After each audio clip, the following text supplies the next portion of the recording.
출애굽기 16장 1절부터 10절까지의 말씀. 출애굽기 14번째 시간 공급이라는 제목으로 하나님의 말씀 전하겠습니다. 이스라엘 백성들은 출애굽의 경험을 통해서 하나님이 인간의 역사에 깊이 개입하시는 분이고 특히 억압당하는 자들을 구원하시는 분이신 걸 깨닫게 됩니다. 하지만 얼마 안 가 광야에서 마실 물이 없고 먹을 음식이 없는 생존의 위협을 받는 고난에 부딪히게 됩니다. 어렵게 구한 물은 마실 수 없는 쓴물이었습니다. 광야에는 쓴물이 많습니다. 소금기가 너무 많기 때문에 먹을 수 없죠. 이건 생명의 물이 아니라 죽음의 물입니다.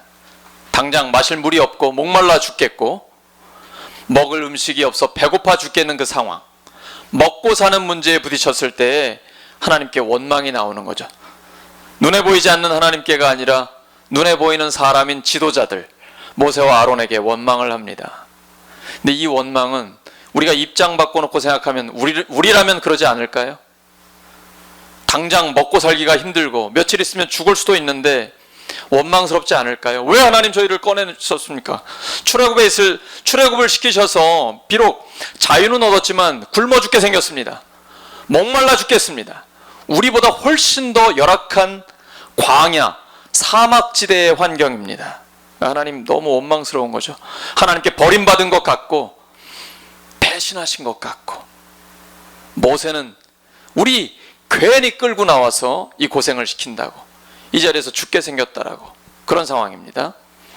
출애굽기와 민수기를 보시면 두 가지 종류의 원망이 나와요. 하나는 지금 방금 보셨던 생존의 문제가 걸린 그런 상황에서의 원망입니다. 당장 먹고 살기가 어렵기 때문에 하나님 앞에 원망하는 것이죠. 또 하나의 종류는 하나님이 먹을 걸 주셔도 그 먹을 것에 만족하지 못하고 하찮게 여깁니다. 때로는 모세나 아론 같은 지도자들에게 왜 너희들만 우리에게 왕노릇하느냐 민수기에 기록되어 있거든요. 이렇게 생존의 문제가 아니라 자기의 욕심이나 하나님을 믿지 못하는 불신에서부터 나오는 원망이 있습니다. 근데 여기에는 결과가 다릅니다. 하나님께서 다 이해하고 계시거든요. 먹고 사는 문제 때문에 하나님을 원망하고 불평하게 되면 책망하지 않으십니다. 벌하지 않으세요. 오히려 쓴물을 단물로 변화시켜 주십니다.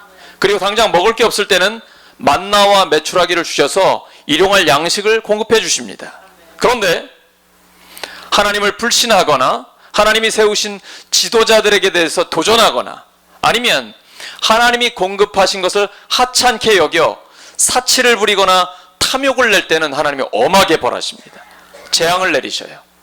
출애굽기와 민수기에는 두 가지 종류의 원망이 있고 그 결과는 극명하게 달라지게 됩니다. 오늘 본문은 일단 먹고 사는 문제, 이 생존의 문제가 걸렸을 때 하나님 앞에 원망하고 있는 것인데 이 얼마나 심각했는지 2절 보시기 바랍니다.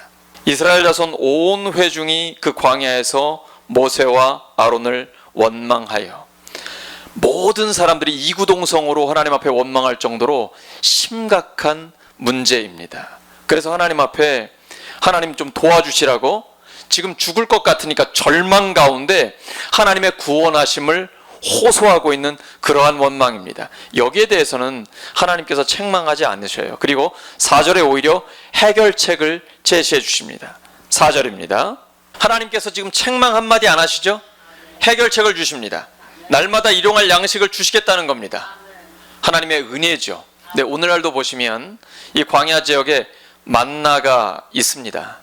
이 만나는 6월경이 되면 깍지벌레가 탄수화물이 많이 함유되어 있는 위성류나무의 수액을 빨아내서 일부는 애벌레에게 주고 나머지는 가지 위에 방울 모양으로 뱉어 놓습니다. 근데 거기는 워낙 건조한 땅이라 금방 물기는 증발하고 이제 결정체가 되는데 아주 달고 쫀득쫀득해서 먹을 수 있다고 합니다. 또 메추라기도 현재 시내 반도와 이집트에 있는 새 종류입니다. 가을에 중앙 유럽에서 아프리카로 이동했다가 봄에 다시 돌아가는 철새의 한 종류입니다. 고기가 아주 맛있다고 합니다.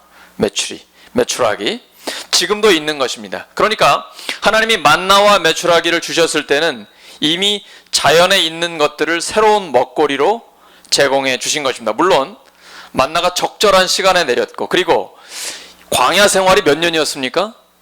40년이었습니다. 40년 동안 만나 메추라기를 먹을 수 있었으니까 이것은 하나님의 기적임은 분명합니다. 그러나 다른 각도에서 보시면 이미 자연 속에 있는 그것을 먹거리로 새롭게 제공해 주셨다, 이렇게도 볼 수 있는 것입니다. 우리가 기도할 때에 초자연적인 것만 하나님 앞에 구하는 것, 너무 큰 것만 구하다 보면 작은 것을 놓치는 우를 범할 수가 있습니다. 여러분, 신앙생활 오래 하셨죠? 초자연적인 역사 얼마나 보셨습니까? 신앙생활 정직해야 됩니다. 실제적이어야 합니다. 여러분, 초자연적인 역사 얼마나 많이 보셨습니까? 하나님은 자연적인 역사를 훨씬 더 많이 보여주시고 나타내 주십니다. 여러분, 기도하실 때도 너무 큰 것만 구하지 마십시오. 작은 것 놓치지 마십시오. 하나님께서는 자연적이고 자연스러운 것, 그리고 우리의 주변에 있는 것들을 이용해서 우리를 먹이시고 입히십니다. 큰 것을 주시지 않는다는 게 아닙니다.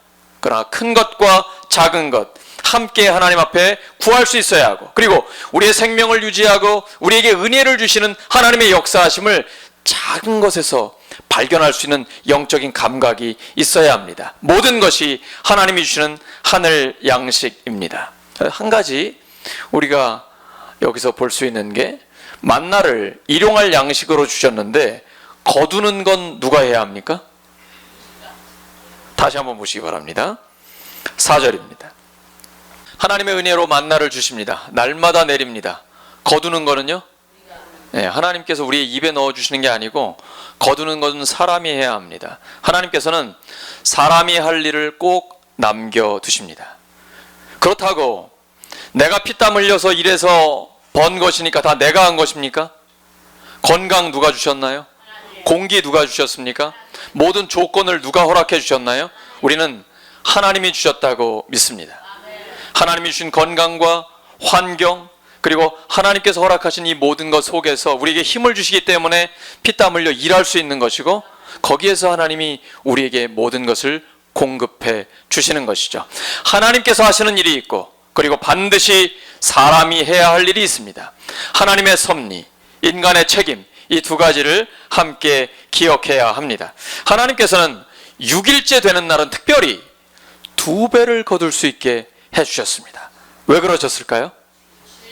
주일, 안식일을 지키게 해주신 것입니다.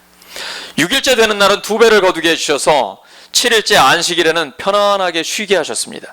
하나님께 예배드리고 하나님의 말씀을 듣고 충분한 휴식을 취하게 하셨습니다. 이게 하나님의 은혜죠.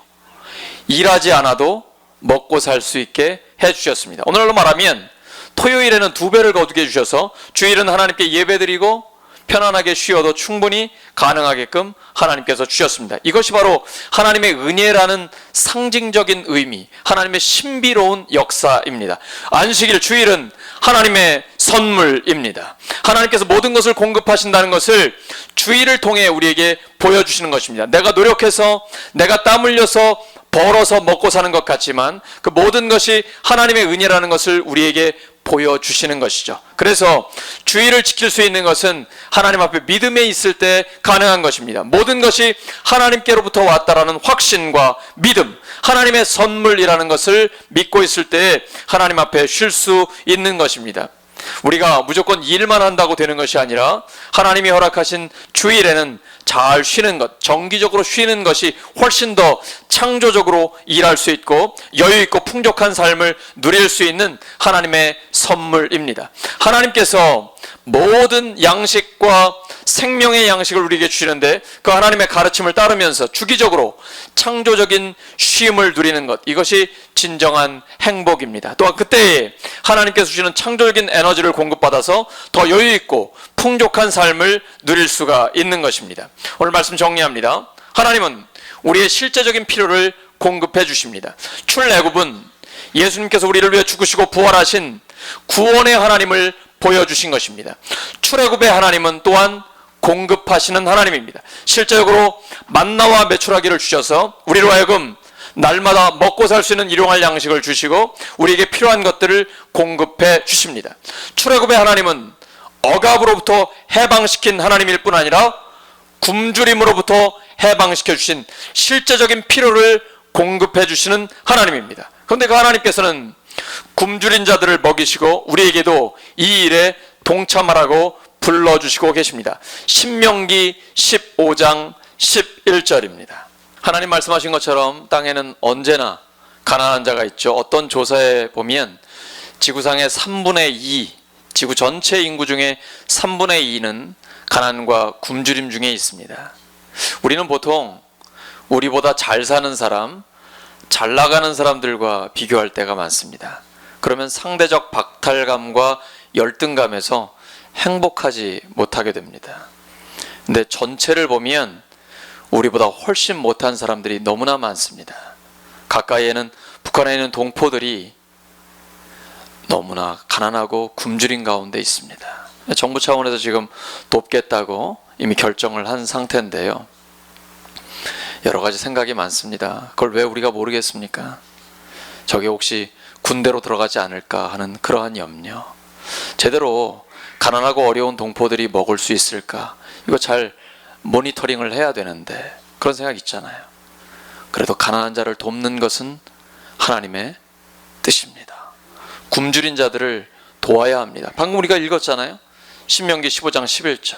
그리고 이스라엘 백성들 광야에서 먹고 살기 없을 때 하나님의 은혜로 만나와 외출하기를 주시잖아요. 그리고 이 일에 동참하라고 지금 말씀하고 계십니다. 내가 너에게 명령하여 이르노니 너는 반드시 내 땅 안에 내 형제 중 곤란한 자와 궁핍한 자에게 너의 손을 펼지니라. 따라하시죠. 너의 손을 펼지니라. 가난하고 어려운 이웃들. 가까이에는 우리 옥산면에도 복지 사각지대에 있는 분들이 계십니다.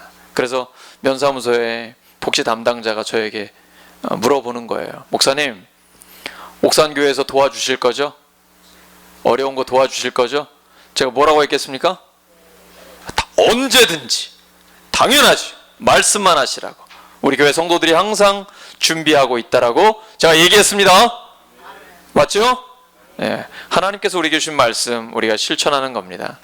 우리의 힘, 하나님께서 우리에게 주시는 힘 가지고 가난하고 어려운 이웃 교회들, 또 불쌍한 이웃들, 또 멀리는 북한 동포들까지도 우리가 할 수 있으면 도와야 합니다. 그들을 함께 살려야 합니다. 우리에게 주신 하나님의 명령이고 사명입니다. 생명의 양식을 주시는 하나님의 가르침을 따르면서 또한 쉴 때는 평안하게 쉬면서, 이게 창조적인 쉼입니다. 하나님이 공급하시는 능력을 가지고 행복하게 주님의 일을 감당하는 우리 모두가 되기를 예수님의 이름으로 축원합니다.